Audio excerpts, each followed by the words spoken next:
Bismillahirrahmanirrahim. Assalamualaikum warahmatullahi wabarakatuh. Alhamdulillahirabbil alamin wassalatu wassalamu ala asrafil anbiya'i wal mursalin wa ala alihi wa ashabihi ajmain wa ba'du. Anak-anak sekalian, bagaimana kabarnya? Ya, saya harap masih menjaga kesehatannya dan juga belajarnya, hafalannya jangan sampai lupa. Anak-anak sekalian, bertemu lagi dengan Ustadz Gibran.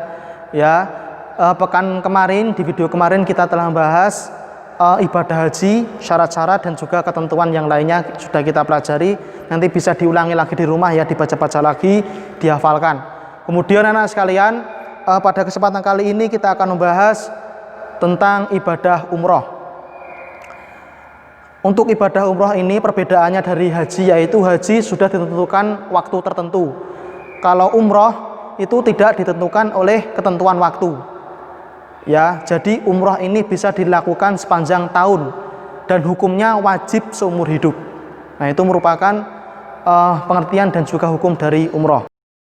Dan anak sekalian, pengertian dari umroh yaitu berasal dari kata ziarah atau berkunjung, yaitu berkunjung ke Baitullah dengan melakukan tawaf, sa'i dan tahallul yang mengharap ridho Allah Subhanahu wa taala. Kemudian anak-anak sekalian, syarat dari ibadah umroh itu sendiri yaitu seperti ibadah-ibadah yang lainnya, yaitu antaranya Islam, balik, mampu, dan juga merdeka. Itu merupakan syarat-syarat dari ibadah umroh. Kemudian anak-anak sekalian, rukun dari umroh itu sendiri yaitu ihram, tawaf, sa'i, tahallul, dan tertib.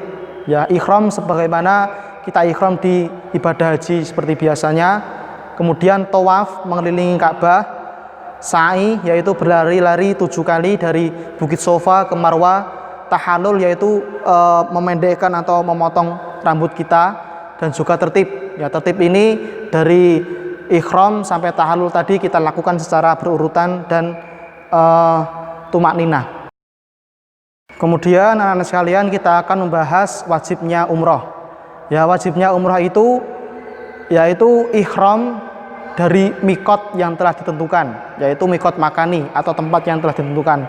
Adapun dengan mikot zamani atau ketentuan waktu, itu umrah tidak ditentukan karena umrah ini dilakukan sepanjang tahun, berbeda dengan haji. Adapun ihram dari mikot makani tadi tidak dilakukan, maka umrah kita tetap sah, akan tetapi kita diharuskan untuk membayar dam, yaitu denda atau kita menyembelih 1 ekor kambing. Itu merupakan dam atau denda ketika kita tidak melaksanakan wajib haji yang berupa ihram dari mikot. Kemudian anak sekalian, tata cara umroh yaitu yang pertama ya sebagaimana wajib umroh tadi, yaitu ihram dari mikot, yaitu kita memakai pakaian ihram dari mikot yang sudah ditentukan, yaitu dari tempat yang sudah ditentukan ketika umroh tersebut. Kemudian menuju Mekah sambil memperbanyak membaca talbiyah hingga sampai ke Mekah, yaitu bacaannya labbaik Allahumma labbaik, labbaik la syarika lak labbaik, innal hamda wa ni'mata laka wal mulk la syarika lak. Itu kita baca terus sampai kita sampai di Mekah. Kemudian setelah sampai Mekah ya, menuju Masjidil Haram, ya kita memasukinya dengan kaki kanan, dan dengan doa nanti bisa kalian baca dan hafalkan di halaman 78 di buku paket ya. Nanti bisa dibaca dan dihafalkan doa ketika memasuki Masjidil Haram. Kemudian melakukan tawaf, yaitu dengan cara mengelilingi Ka'bah sebanyak 7 kali ya, dimulai dari Hajar Aswad dan berakhir ke Hajar Aswad kembali. Dan disunahkan ketika melewati Hajar Aswad ya, kita disunahkan untuk mengusapnya dan juga menciumnya ya dengan membaca bismillah Allahu Akbar. Dan ketika kita tidak sempat untuk mengusap dan menciumnya, kita disunahkan untuk mengusapnya saja. Dan ketika tidak sempat untuk mengusapnya, kita hanya disunahkan untuk memberi isyarat ya, dengan lambaian tangan atau memberi isyarat doa dan sebagainya. Itu merupakan sunnah ketika kita tawaf pada saat umroh, yaitu dilakukan 7 kali, dimulai dari Hajar Aswad dan kembali ke Hajar Aswad. Setelah selesai kita melakukan tawaf pada putaran ke-7 ya, Selanjutnya kita menyilangkan kedua pundak kita, kemudian menuju ke makom Ibrahim dengan membaca wattakhidu mim maqami Ibrahim musalla. Kemudian setelah itu kita disunahkan untuk melaksanakan sholat 2 rakaat. Kemudian setelah kita melakukan tawaf, ya, kemudian kita menuju ke Bukit Sofa dan Marwah dan diakhiri dengan tahallul. Dan itu merupakan tata cara dari ibadah umroh. Ya rekan sekalian,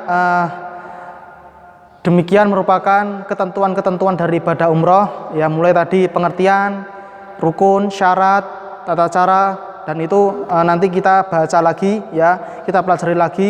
Dan nanti ketika ada kesulitan, ya bisa kalian tanyakan ke Ustadz lewat WA atau tim seperti biasanya. Ya dan jangan lupa tetap senantiasa belajar, ya hafalannya dijaga dan selalu membantu orang tua, ya. Nah sekalian, pada kesempatan kali ini kita akhiri dengan bacaan kafaratul majlis bersama-sama. Subhanakallahumma wa bihamdika asyhadu alla ilaha illa anta astaghfiruka wa atubu ilaik. Assalamualaikum warahmatullahi wabarakatuh.